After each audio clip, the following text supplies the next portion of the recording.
Almost 4 weeks ago today. It was that Thursday we went on, it's a curse of social media and me. I get on social media for the first time and look what happens. But I was throwing a live session over at FGCU. It was a Thursday. After that, felt a little, side discomfort. Nothing too crazy. I didn't think anything of it. Over the next probably handful of days, just kind of, not only did it stick around, it felt like it kind of got worse. So I actually reached out to my college coach, Coach Tillett over at FGCU. He got me in touch with Dr. Patrick Joyner, who's in the area, and got MRI, CT scan, X-ray, the whole thing, and that's when they saw in the MRI was a stress fracture in I believe it's the 8th rib. So yeah, we got, took some medicine, try to get some of the inflammation out of there, and now we're just kind of waiting for the, playing the waiting game, healing, waiting for a bone to heal. So that's kind of where we're at. How did they point you out? You hurt again? I felt it after I was pitching, like I said, on that live BP.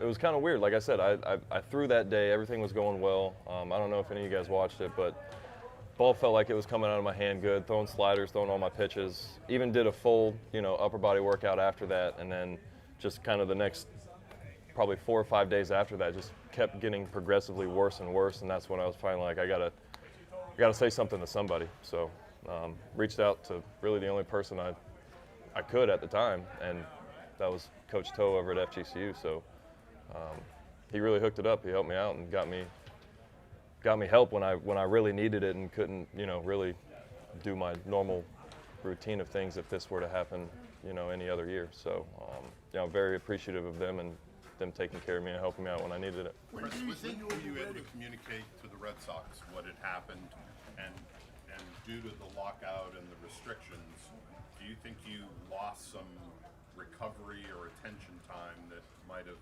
helped make this a quicker sideline?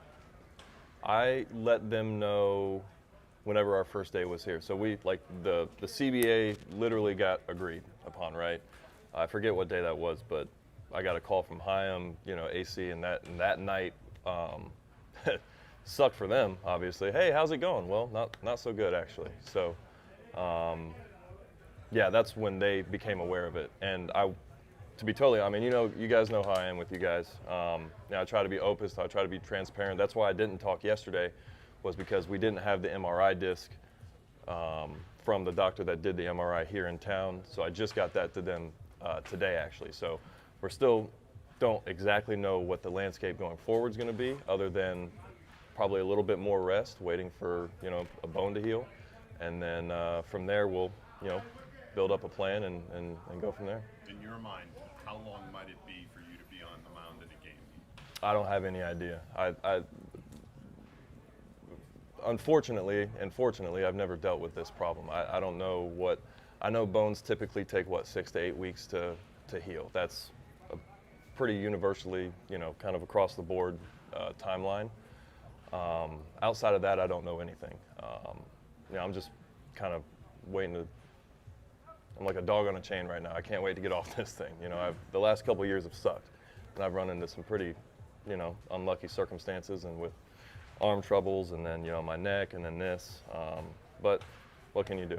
And realizing that you're just kind of guessing here, the 6 to 8 weeks before you can throw again? Oh, I don't have any idea. Yeah. That's just kind of like if you break your arm, Right. You're going to go to the doctor. He's going to tell you 6 to 8 weeks, and then in 6 to 8 weeks, you go back to the doctor, and he says, hey, you're either done and you can start doing this, or you got X, X, and X left. So, I'm just kind of waiting for that next doctor's appointment to get here to when they tell me, hey, you either got this going on or this going on. Chris, has anybody give you an example of a pitcher this happening to a pitcher? No, it did. It happened to Benny a few years ago. I do remember that. So obviously, and these guys, I trust these guys. They know they've been through this probably hundreds of times. So, just lean on my resources and the guys in my corner, and just try to get this done as soon as possible. You mentioned the succession of injuries that you've dealt with over the last couple of years. Is Is it discouraging? Are you concerned about your ability to be a consistently healthy pitcher moving forward? No, only because like with the arm stuff, yeah, that bothered me a lot. I looked at that as a failure for me. Knowing what I know now, injuries happen. There's not much you can do, and especially with this was a freak incident. Who would have known, right? Like I've never dealt with anything like this. I've never even really thought of rib injuries while pitching. It's kind of a freak thing. So if it was something more or something specific, I would probably be worried about those things. But I mean, the way my body was feeling before all this happened, I mean, I was throwing off a mound a lot better than I had been at that time in previous years. I had a little bit more to prove coming into this spring training. I wanted to be stronger. I wanted to be ready this spring training, like as I showed up here, be ready for a season. That's obviously not the case now, but I got nothing else to do other than prepare myself and get ready and just keep working hard. So Chris, because it's not an arm issue and you've had them in the past, you sound encouraged. Well, I mean, encouraged probably isn't. I got two ways of doing this. I can either do it, or I say this to my sons all the time. Hey, go take out the trash. It's like, okay, you got two options. You can either do it, or you can complain about it and still do it. Because it's going to get done. It's got to get done either way. So for me, does it suck? Yes. Was I discouraged? Absolutely. Pissed off? 100%. But all that being said, none of those feelings, none of those emotions, none of that wasted energy is going to help me help this. I got work to do. I've been here before. I've been behind much bigger hurdles. I've been behind rocks I thought I'd never be able to get over, hurdles I thought I'd never be able to get over. And this is just another one of them, another life test, I guess, to get over, and all the while trying to be a good teammate and good leader and doing things I need to do. Hey, Chris, people with broken ribs say it hurts when they breathe, hurts when they move. Does it hurt when you breathe heavy? Does it hurt when you move? Yeah, I mean, it's still pretty tender. Any rotation, sneezing, oh man, I've found some very unique ways to get those out. It's comical. But yeah, I mean, still, like if I were to sneeze or cough right now, it would be pretty uncomfortable.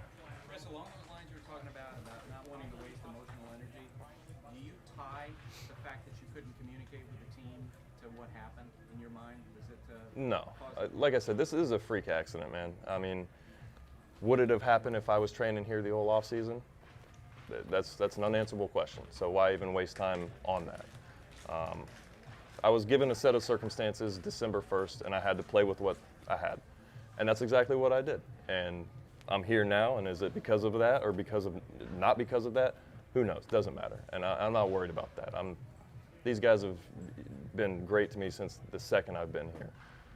They've only ever helped me with every hurdle I've had to get over.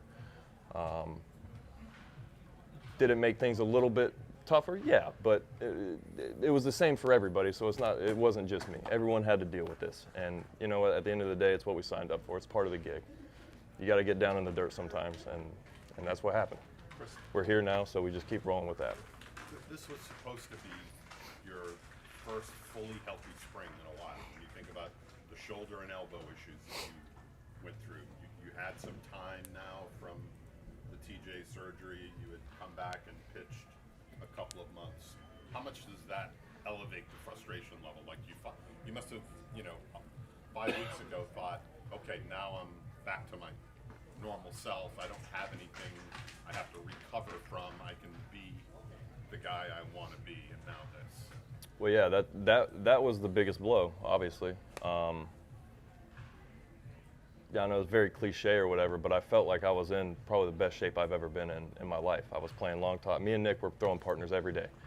Met up at FGCU, did our stuff in the weight room, went through shoulder program. I felt like I was in a really good spot. The one thing I really focused on this offseason was long tossing because I needed arm strength. I took 2 years off of pitching The one thing that I noticed the most that I was missing through all this was arm strength because I just wasn't out there. So to answer your question in short, yes, that sucked because I put in a lot of work to prepare myself for this moment. And, you know, I mean, shit, I built a badass race car and it broke down before the race started. So that's, you know, back in the garage trying to fix it up. Do you worry that you were overdoing it, like too much too soon? Yes and no. No, because that's what I'm supposed to do.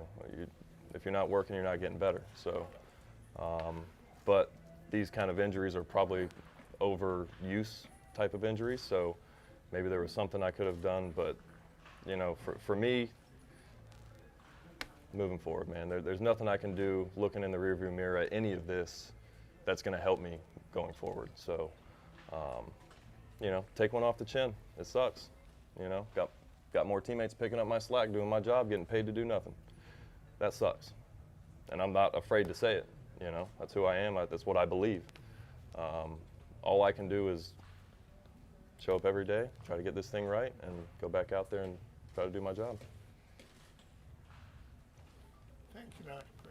Appreciate it, guys. Thanks, Chris.